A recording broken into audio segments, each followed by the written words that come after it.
Writing a page turner is not that difficult as long as you follow a basic pattern. You start off with your overall story problem. If you watch any kind of episodic television or movies, you know you open the door, you find your college roommate dead on the floor. And that starts your story, and that's how you're going to end your story, by solving that. But on the way, you must have a series of problems that keeps your reader interested. I wrote down some examples here. First one, your cat poops on the floor. What's that have to do with the murder? Absolutely nothing. But you have to keep the story going in some way. You can relate that somehow. If you're a creative person, you can figure out how to do it. You got the wrong coffee at the coffee shop as you're going through the drive-thru. You have to go back and get the order fixed. At some point, you get a flat tire. Relate that back to your story. Maybe your dead roommate is the one who caused that to happen. Your girlfriend cheats on you. Fix that problem. There is a zoo next door, and the apes escape and break into your house. Relate that back to your story. It's a problem you must solve. Keeps your reader going and going and going. You get the flu. That's a good one. You can have all kinds of problems related to the flu. There's a shark attack on the beach, and you get your leg eaten. You know, that might be interesting. Relate that to your story. You're on an airplane, and the airplane runs out of fuel, and you have to get down somehow, and you have to land the plane. That'd be great. That's a great problem to solve. There's an asteroid heading towards Earth, and you're going to die. And maybe that relates somehow into your story. I don't know. And the last of my ideas, there's an alien attack from aliens from outer space.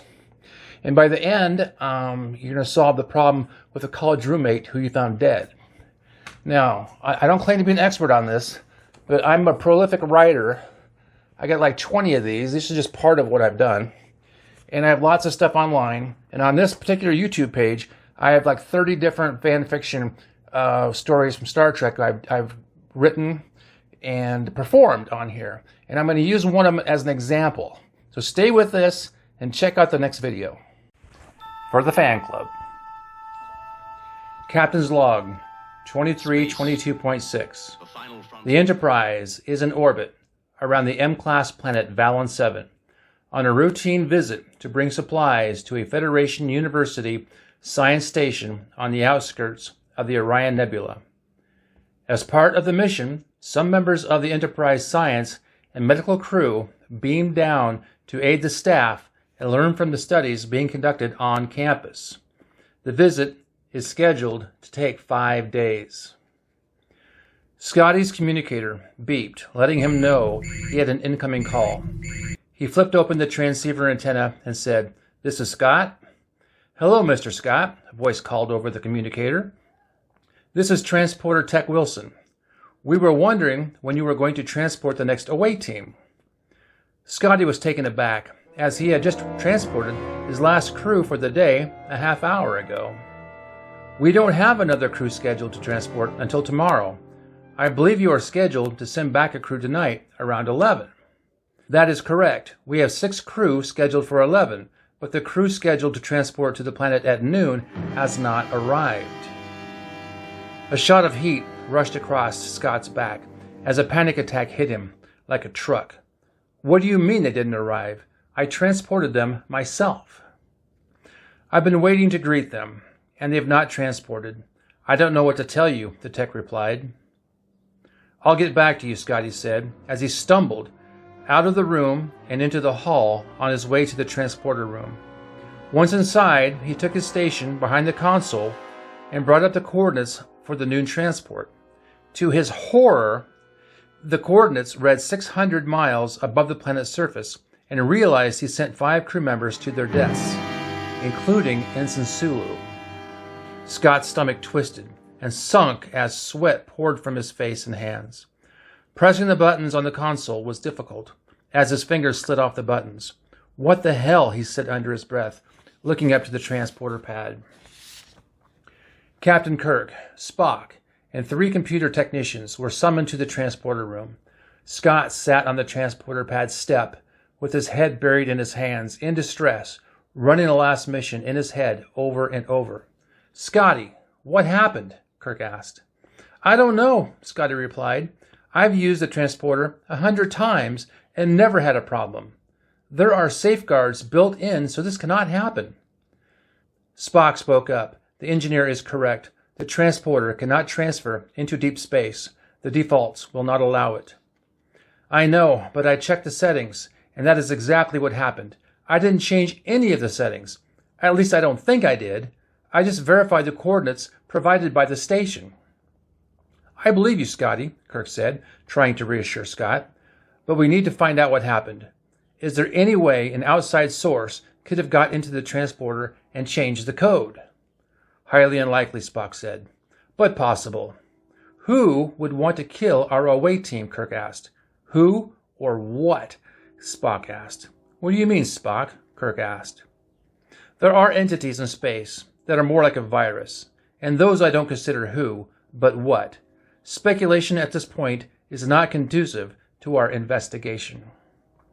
Captain, one of the techs called out, we found something. Kirk, Spock, and Scotty walked over to the transporter console and saw the tech pointing to the screen. Right here, see that? The tech said.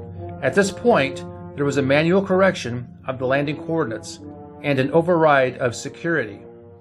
What are you saying? Spock asked. Someone physically changed the landing coordinates to 600 miles above the original landing site, the tech explained, and changed the safety settings to off. Who did it? Kirk asked, and why? Chief Engineer Scott was logged in at the time. Scott turned and tried to walk off his sick feeling. No, I didn't change the coordinates. I know I didn't. And why would I alter the safety settings? Is there a camera in here? Kirk asked. Yes, the tech answered, but it doesn't cover the console because of security reasons. There's a chance there was an error inputting the landing coordinates, Spock said. The new coordinates are exactly 600 miles above the original landing pad site. This makes no sense, Scotty yelled. The coordinates came directly from the university and were inputted automatically. I had no reason to change anything, and I didn't. There must be another explanation, Kirk said. Obviously, Spock said. I don't believe Mr. Scott had a vendetta against Mr. Sulu or any of the away team. Mr. Scott's problems run much deeper than some made-up vendetta, Ensign LaSalle said. No one noticed him enter the transport room, standing in the corner, listening to the conversation. There is more to his story than he's letting on. LaSalle, what are you doing in here? I saw Scott stumble down the hall, and I wanted to find out why. When you all showed up, I thought maybe I could lend a hand, LaSalle replied. But hearing his sob story, I managed to put one and one together. What are you getting at? Kirk snapped. Your chief engineer is a reckless drunk who passes out every chance he gets.